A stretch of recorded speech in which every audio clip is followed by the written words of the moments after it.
In my previous life, my son was executed in the freezing cold winter after taking the blame for someone else. I held his ashes in my arms and went to the military district to beg my husband, the regiment commander, to give us justice. Only to discover that he had already held a wedding banquet with his comrade's widow, Rachel. Even more shocking, Rachel's son was the very culprit who had paid for a scapegoat, and it was because of him that my son was wrongly punished. That boy assumed my son's identity, got into college, and married a wife, while my child was reduced to a patch of yellow earth in the ground. I threatened my husband with death, begging him to give our son justice. But he simply frowned and scolded me for being unreasonable. He's already dead. That's a fact that can't be changed. If you keep this quiet, Rachel and I are willing to give you $100 as compensation. I can't ruin Kevin's future over someone who's already gone. In total despair, I drank poison and killed myself at my son's grave. When I opened my eyes again, I had returned to the day before my son was about to be framed. This time, I took my father's military service medal, brought my son, and knelt in front of the military district's gates, crying my heart out and begging the organization to stand up for us. The first thing I did after coming back was enroll my son, Ethan, in the National Seed Program and got the political vetting certificate approved. The next day, I went directly to a journalist from the provincial newspaper and exposed the fact that Brian Sanders, my husband, was keeping 2 women in military housing. Because this affected the reputation of military personnel, the story made the front page headlines. That very afternoon, an enraged Brian showed up. In my previous life, I had knelt in front of the military district for 3 days and still never saw him. It wasn't until I slit my wrists in public and was hospitalized that he finally agreed to meet me once. But in this life, he came straight to me. The moment he saw me, he slapped me across the face. "You ignorant hick," he shouted. "Do you have any idea how badly this will affect my future?" When Ethan saw me get hit, he immediately picked up a wooden stick and stood in front of me, glaring fiercely at Brian. Watching the father and son face off, Rachel's eyes gleamed with satisfaction, though she put on a pitiful face and said, "Sister, it's all my fault. If you want to blame someone, blame me. My husband is innocent. Please forgive him, won't you?" I ignored her manipulative act and, holding my stinging cheek, questioned Brian word by word. "Yesterday, the police came to our house trying to arrest Ethan for hooliganism. Did that have anything to do with you?" My questions startled both Brian and Rachel. They had been very discreet in framing Ethan for Kevin's crime. How could I have found out? But seeing the panic and guilt flash across their faces, I understood everything. "He's your own son. Even wild animals don't harm their young. How could you be this heartless?" I demanded again and again, pushing Brian to the edge and making him lose face. Annoyed, he shouted, "He's not as good a student as Kevin. So what if he takes the blame for him? What, you want me to watch Kevin die? Besides, nothing even happened to him. What more do you want?" His words broke my heart. So he knew my son would die if he took the blame. But still, he made that decision so easily. It reminded me of his excuses from my past life. Back then, Rachel's husband had already died in action. She was a battlefield nurse and fell in love with Brian while caring for him during his recovery. At the time, she was even pregnant with his fallen comrade's child. I didn't think twice. I treated her like my own sister. I was the one who carried her to the hospital when she gave birth. During her postpartum confinement, I made her every meal. Because she was thin and weak, she couldn't produce enough milk, so Kevin was raised on my breast milk. You could say I was the one who raised him. Never did I think that my one act of kindness would ultimately cost my own son his life. After leaving the military district, I went home and even reminded Brian to take good care of Rachel and her child.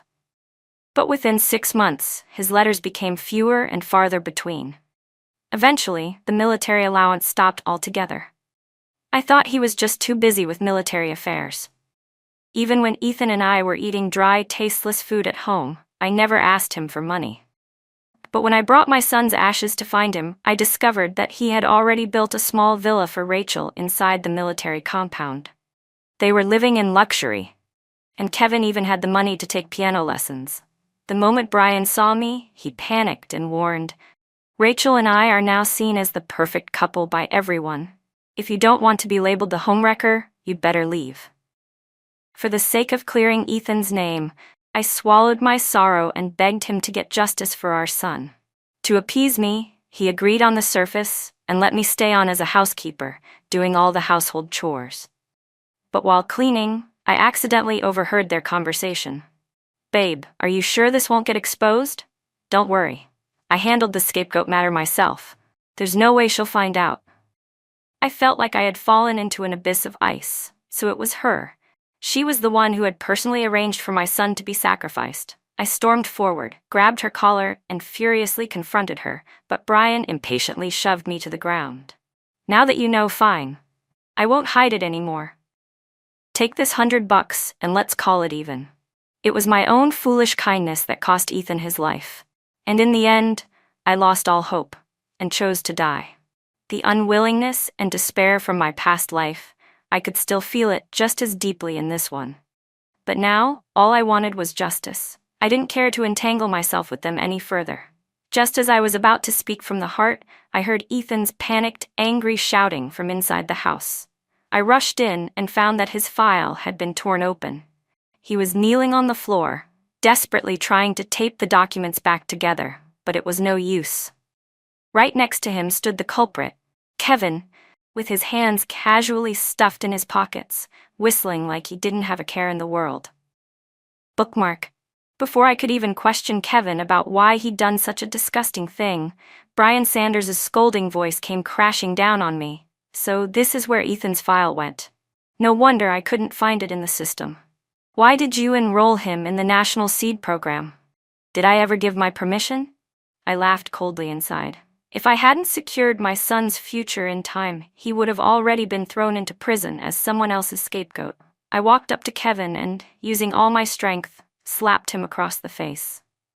"You're a high school student. Don't tell me you don't understand the consequences of tearing open a file like that. Why would you do something so cruel and harmful to someone else's future?"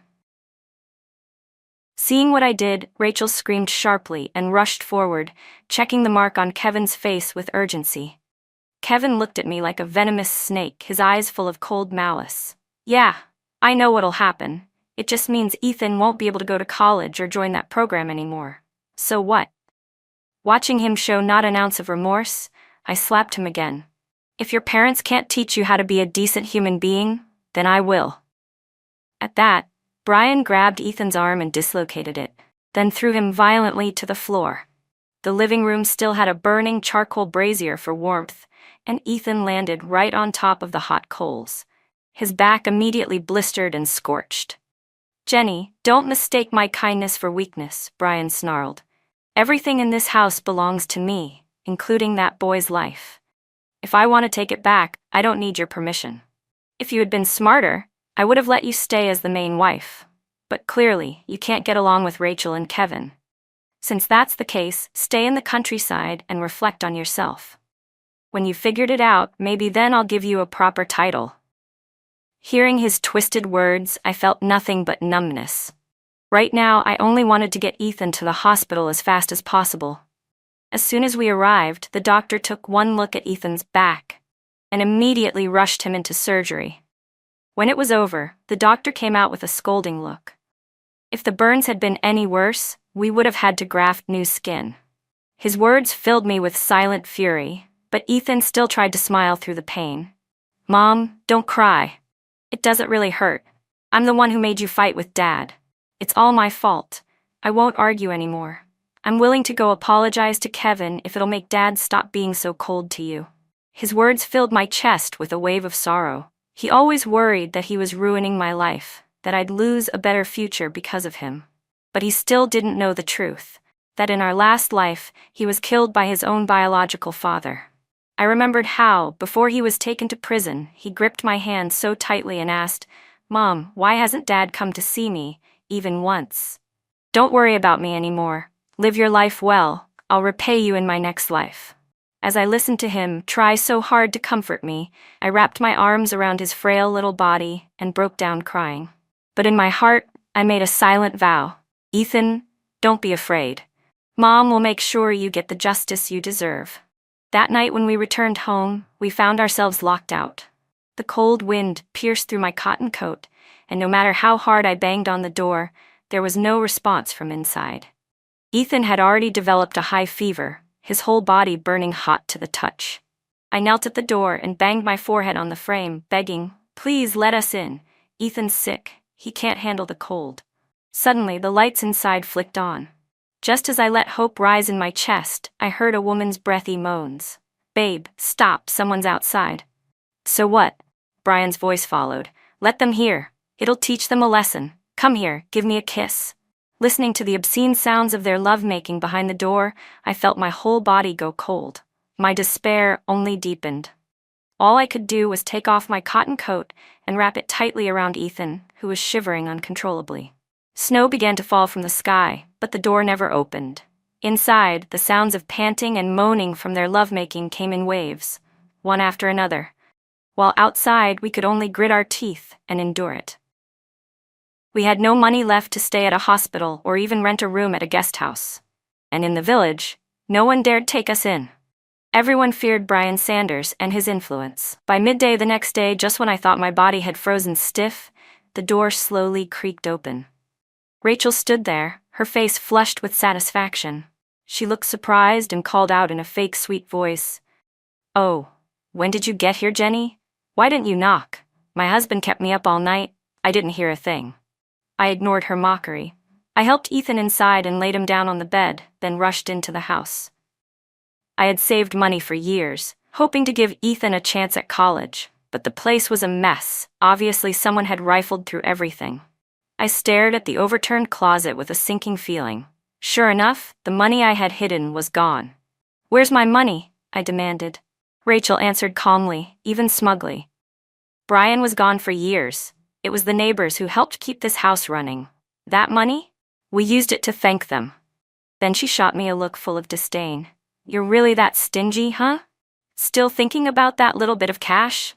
Honestly, acting so petty. No wonder people look down on you." Her words made my head spin. That money was earned acre by acre, selling grain bit by bit. It was meant for Ethan's education, and now it was all gone. Rachel walked away, proud and pleased with herself. I forced myself to calm down and opened a hidden compartment in the closet. Inside, the military medals were still there, well preserved. I let out a breath of relief.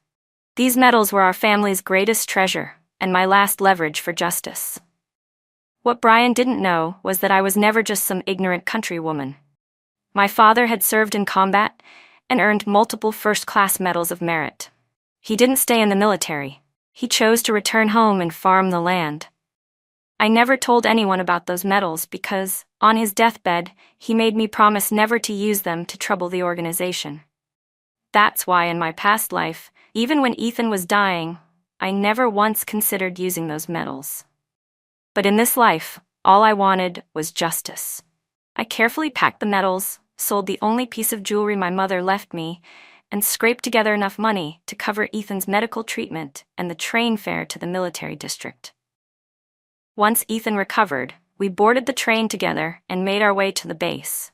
When we arrived, I told the guard I wanted to speak with Brian Sanders' superior. The guard looked me up and down with disdain and sneered. "Where'd you crawl out from? Some backwater swamp? Who do you think you are, asking to see our commander's boss? You're not here to beg for money, are you?" I had faced this same ridicule in my past life. Back then, I told them directly I was Brian's wife and even showed them our marriage certificate, but it didn't matter. To them, Rachel was the commander's real wife, and I was just some troublemaker with no background. In that life, I endured every insult just for a chance to see Brian. But this time, I wouldn't. I laid down my coat on the ground slowly and deliberately. Then I took out each military medal one by one and arranged them neatly. When I looked up again, the guard's face had gone pale. "Do I qualify to see Brian Sanders' superior now?" I asked coldly. "Please wait here," he stammered and quickly made a call. It wasn't long before several elderly men arrived in a rush. Their olive green uniforms and silver hair made my eyes sting. It felt like I was seeing my father again, standing tall and proud in his youth. Clutching the medals to my chest, I dropped to my knees and sobbed uncontrollably.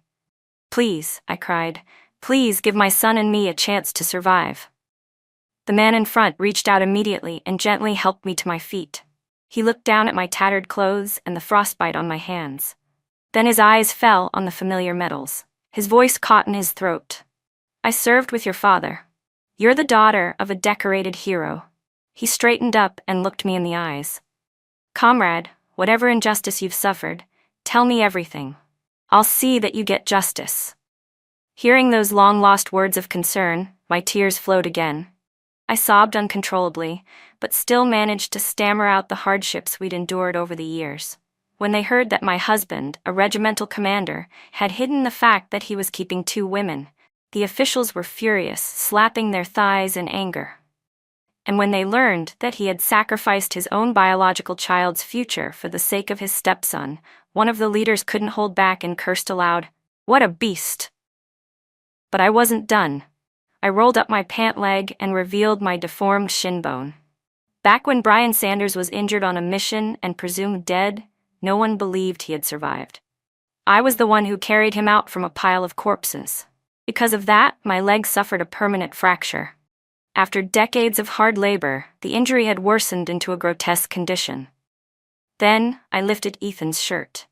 In addition to the burns, his body bore scars from fighting with local thugs in the village. The lead official looked at us with eyes full of pain. He wiped his tears and gently held my hand. "Comrade," he said warmly, "the organization understands your suffering now. Whatever you need, speak freely. We'll stand behind you." "I want the organization to thoroughly investigate Brian Sanders and Kevin for their crimes," I said firmly. "They must face the law, and I want a divorce." My request was simple but resolute. No sooner had I spoken than Brian's voice thundered into the room. He had rushed there upon hearing the news.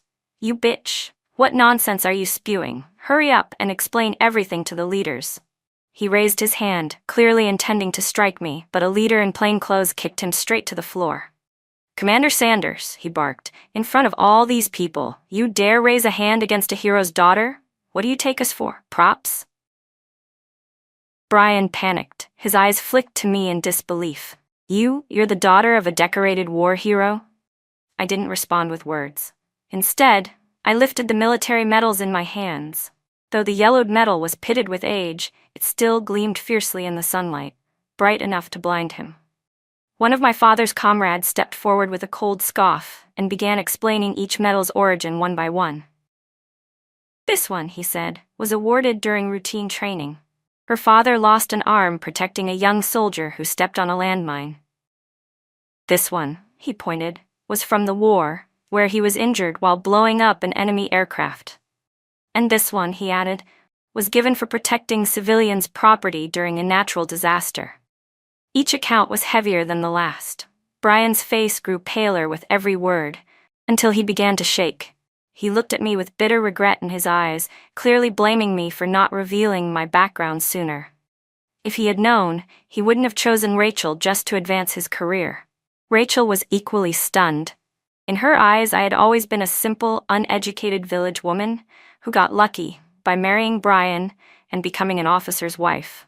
If she had known my true identity, she would have chosen someone else entirely, someone with even higher status.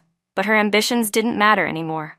The real problem now was Kevin's crime, which could no longer be swept under the rug. Realizing this, she tried to seize control of the situation. She collapsed to her knees in tears and pleaded with the officials, "Please help me too. When I married Brian, I didn't know he was still married to his wife. I was tricked. And when my son made a mistake, he wanted to turn himself in. It was Brian who convinced him to find a scapegoat. And he was the one who insisted Ethan should take the fall. My son is innocent." Her accusations shocked Brian, who stared at her as if she were a stranger. It had been his idea to let Ethan take the blame, and it was Rachel who pushed for it. Now she was throwing him under the bus? He looked anxiously at the officials and raised his right hand in a panic. "I swear on my honor as a soldier, I never did anything, except the matter of keeping a second wife." Watching them tear each other apart like rabid dogs, I couldn't help but laugh. This was just the beginning.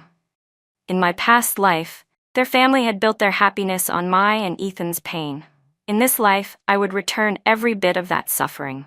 Hearing me laugh, Brian seemed to catch a glimmer of hope and turned to me, pleading, "Jenny, we've been husband and wife. Please, explain to the leaders. I really just lost my way for a moment. I promise I'll treat you and Ethan well from now on. Let's be a family again." But before I could say a word, Ethan stepped forward and spat right in his face. "You call us a family?" he snapped. "Growing up, I only had my mom, never a father." I gently patted Ethan's hand to calm him down, then turned and begged the military officers to punish them severely. Once I made my stance clear, the leadership decided to handle the matter impartially. Because of the seriousness of the issues involved, a special investigative team was formed by the military district to look into the case personally. During the investigation, Ethan and I were temporarily placed in housing inside the military family compound, while Brian, Rachel, and Kevin were all taken into custody. That same afternoon, I received my divorce certificate. From that point on, I had nothing to do with Brian Sanders ever again. Additionally, the issue with Ethan's student file was quickly resolved. Now that his life was no longer at risk, he didn't have to join the National Seed program. He could take the regular college entrance exam instead. But even so, Ethan still chose to go to the Seed program. When I asked him why he was so determined, he looked at me with eyes brighter than I had ever seen. "Mom," he said, "I've spent my whole life trapped in a village. I want to see more of this great country. And if I go through the Seed program and then take the college exam, I'll have more career choices later on. I want to make you proud. I want to become your strength." Looking at the seriousness on his young face, my heart ached. I had held him back. I gently touched his still thin but upright back and nodded in agreement. After sending him off on the train to Xinjiang, I contacted the publicity department of the military district. I told them our story, and it quickly spread throughout the base. Our story, mine, Ethan's, and even Brian's, became widely known. Because I was once a military wife, the daughter of a decorated war hero and a victim, people were genuinely interested in my experience. I was recruited by the publicity department and began working as an editor. I wrote articles about everything I had endured, and they were published across the military's media network. Soon, the whole district was talking about our story. When I went to the market to buy vegetables, I could hear women loudly scolding their sons and daughters using Brian and Rachel as examples. "Did you read about that scumbag couple in the papers? I'm telling you, you better grow up honest and decent. If I ever find out you've done something shameful, I won't wait for the authorities. I'll take care of it myself." Even the military district school read the article and began investigating Kevin's behavior. What they uncovered infuriated the school administrators. Kevin had been using his father's rank as regimental commander to bully students, extorting money from classmates whose families were less powerful, beating those who didn't pay up. Any girl who was even slightly attractive would get harassed.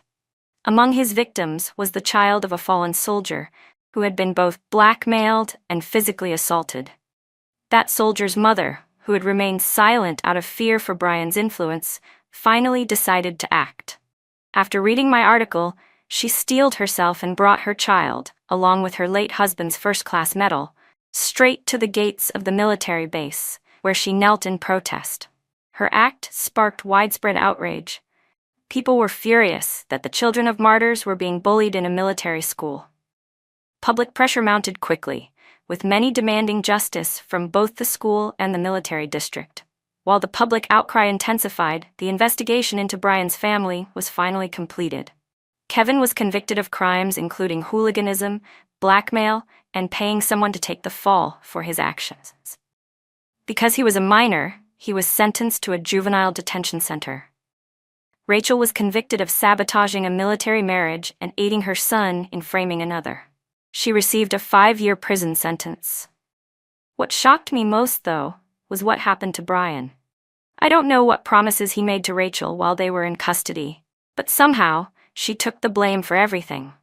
The only charge that stuck to Brian was marrying a second wife, while still legally married to me. As a result, he was demoted from regimental commander to platoon leader, but allowed to remain in the military. However, the military ordered him to repay me the full amount of allowances he had withheld over the years.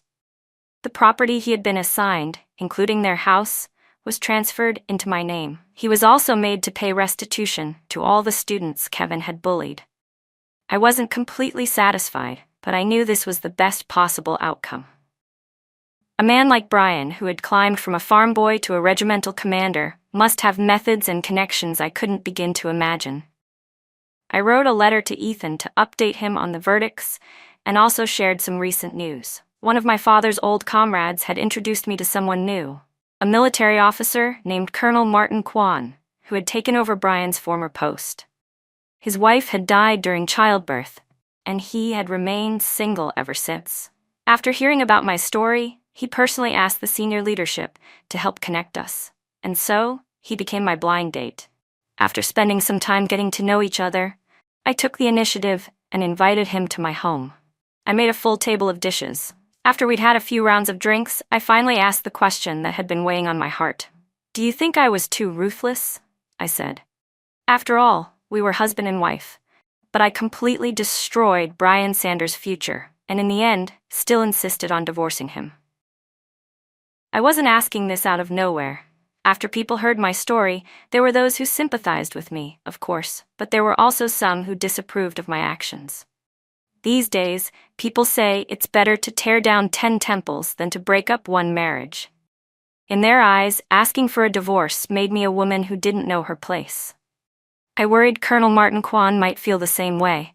He stared at me for a few seconds, then suddenly smiled. "Not at all. I think you're a remarkable woman. You raised a child all by yourself in those harsh rural conditions. And when you were wronged, you had the courage to stand up for yourself. I deeply admire that kind of woman. As soldiers, we can't always be there for our wives, so it's even more important for our partners to be strong. You're exactly the kind of person I respect." His words made my cheeks flush, but they also eased the tension in my heart. Still, I knew that if I were to remarry, I had to get Ethan's approval first. Before I could even send a telegram to ask for his opinion, Ethan had already rushed back from Xinjiang, dusty and travel-worn. The moment he laid eyes on Martin, he punched him square in the face. After all his time training on the border, Ethan was no longer the scrawny boy he used to be. But he still wasn't a match for Martin, a seasoned regimental commander. Martin gave me a calm look, signaling he had everything under control, then easily sparred with Ethan until the boy, panting and worn out, stumbled and collapsed to the ground. That was when Martin smiled and asked, "So, am I qualified to be your father now?" Ethan was still gasping for breath, but his eyes were locked on Martin with defiant determination. "I may not be strong enough now," he said, "but I'll keep training, and if I ever find out you mistreated my mom, I swear I won't go easy on you." Hearing that, Martin immediately stood upright and gave a crisp military salute. "Comrade, rest assured," he said solemnly. "I will make sure your mother is happy for the rest of her life."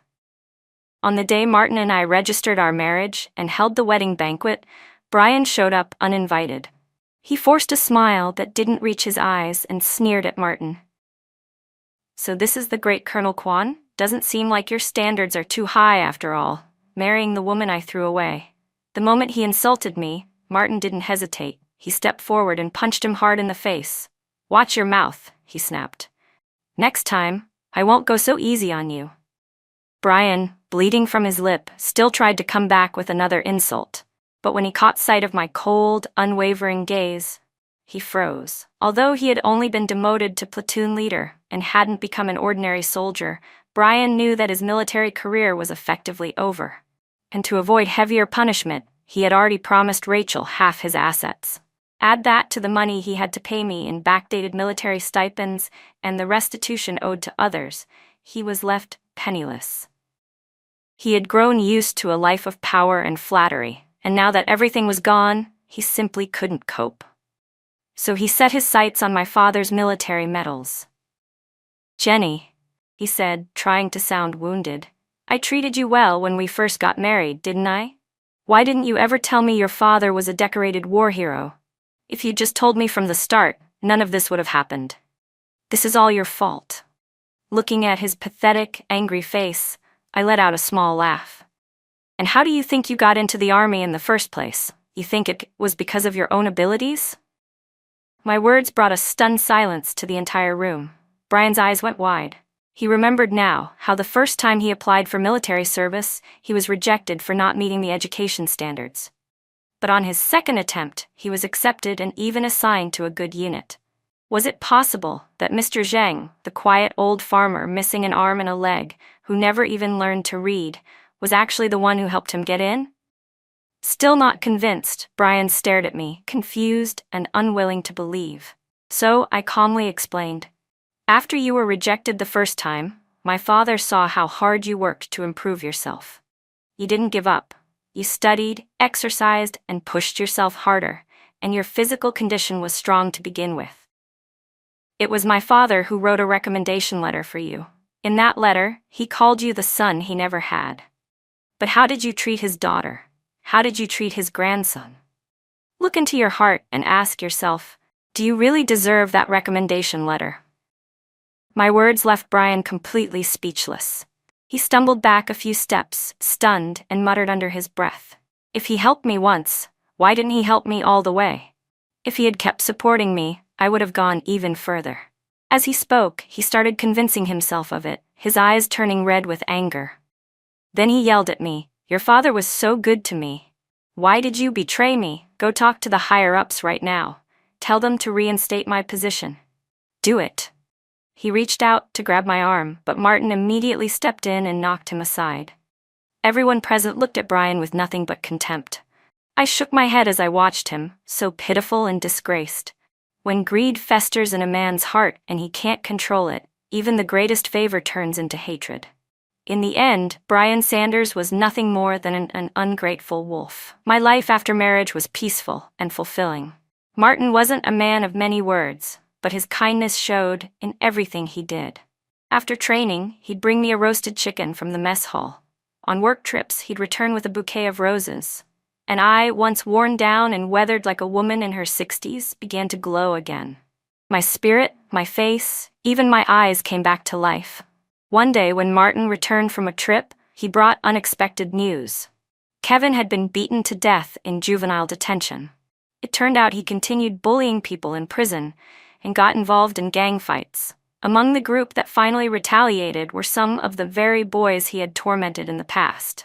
They took the opportunity to make him pay with his life. Rachel, still serving her sentence, went completely insane upon hearing her son was dead. When I heard the news, I was momentarily stunned, but I didn't say much. In the end, both Rachel and Kevin had gotten exactly what they'd earned. A life for a life. That's how it should be.